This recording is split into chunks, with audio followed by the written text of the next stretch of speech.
Hello student, आज हम आपको लेज़र के बारे में बताएंगे। लेज़र क्यों बनाया जाता है, इसकी क्या आवश्यकता है, अगर ये लेज़र नहीं होता तो इसका क्या इफ़ेक्ट होता। इन सब चीज़ों को हम इस वीडियो में आपको प्रेजेंट कर रहे हैं। सबसे पहले तो आपको ये मालूम होना चाहिए लेज़र होता क्या है। मान लीजिए आप कोई बिजनेस कर रहे हैं और बिजनेस में सेम नेचर के आइटम बहुत ज़्यादा हो जाते हैं, तो उनको उनका हमें बैलेंस निकालना पड़ता है, उनका टोटल लगाना पड़ता है और एग्जैक्ट फिगर मालूम करनी पड़ती है, जिसको हम लेज़र के थ्रू करते हैं। मान लीजिए आप क्वेश्चन लगा रहे हैं, उसमें मोहन से रिलेटेड कई आइटम दिए हुए हैं और आपके ओनर ने ये पूछा है कि मोहन के लेज़र का कितना बैलेंस है, तो आप इसको जर्नल के थ्रू नहीं बता सकते हैं, उसके लिए आपको लेज़र की हेल्प लेनी पड़ती है। तो कहने का मतलब ये है कि अगर मान लीजिए बिजनेस में सेम नेचर के आइटम अगर बहुत ज़्यादा हो जाते हैं तो उनको एक अकाउंट के अंतर्गत डेबिट या क्रेडिट किया जाता है और उनके बैलेंस को निकाला जाता है, उसी को हम लेज़र बोलते हैं। अब दूसरी चीज़ ये है कि लेज़र का रूल क्या होता है।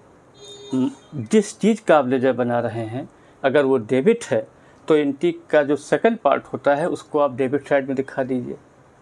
दूसरा रूल क्या होता है, जिस चीज़ का या जिस आइटम का आप लेज़र बनाते हैं अगर वो क्रेडिट है तो एंट्री का जो फर्स्ट पार्ट होता है उसको उठा के क्रेडिट साइड में दिखा दीजिए।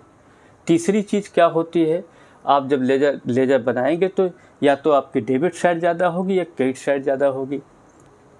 अगर आपकी डेबिट साइड ज़्यादा होती है तब आपका बैलेंस बाई साइड में आता है, उसको हम बाई बैलेंस सीडी करके दिखाते हैं। दूसरा ये है कि अगर मान लीजिए आपका क्रेडिट साइड ज़्यादा है तो डिफरेंस को हम टू बैलेंस सीडी करके दिखाते हैं।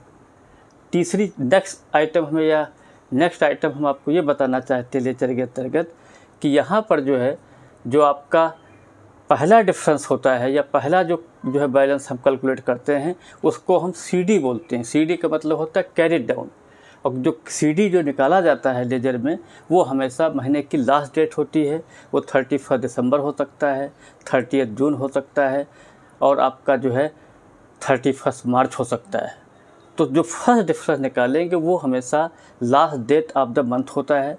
नेक्स्ट आपका जो आखिरी पॉइंट इसमें आता है, जो बैलेंस आपने निकाला है उसको हमने सीडी लिख दिया। अब उसको जब हम नेक्स्ट मंथ में ले जाते हैं तो उसको हम बीडी बोलते हैं। बीडी का मतलब होता है ब्रॉट डाउन। ब्रॉट डाउन हमेशा महीने की फर्स्ट डेट होती है। जैसे दिसंबर, अगर मान लीजिए दिसंबर में क्लोज कर रहे हैं तो 1 जनवरी आपका बैलेंस 1 जनवरी बैलेंस बीडी हो जाएगा। अगर आपका 31 मार्च है तो 1 अप्रैल आपका टू बैलेंस बीडी हो जाएगा। इसी प्रकार आपका अगर जून है, 30 जून है तो 1 जुलाई आपका बैलेंस बीडी आपका हो जाएगा। इसके बाद हमने आपको लास्ट में फॉर्मेट के बारे में बताया है। फॉर्मेट के बारे में ये है कि एक आपका डेट होता है, एक पार्टिकुलर होता है और यहाँ पर जेएफ का मतलब होता है जनरल फोलियो। नेक्स्ट आपका होता है अमाउंट।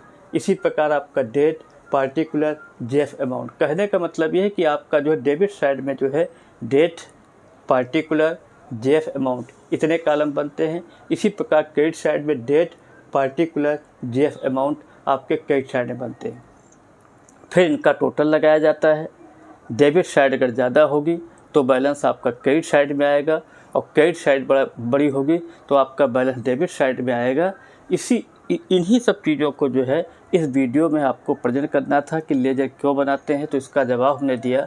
जब भी बिजनेस में बहुत ज़्यादा आइटम सेम नेचर के हो जाएंगे, मान लीजिए लैंड आप कई बार आपने ख़रीदी है और मालिक ने उसका एग्जैक्ट फिगर मांगा है, तो आप लेज़र के थ्रू ही आप बता पाएंगे कितना इसका टोटल नेट बैलेंस है।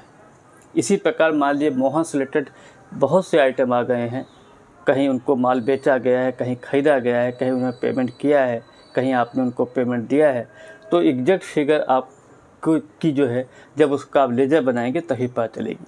यही हमें इस वीडियो में बताना था।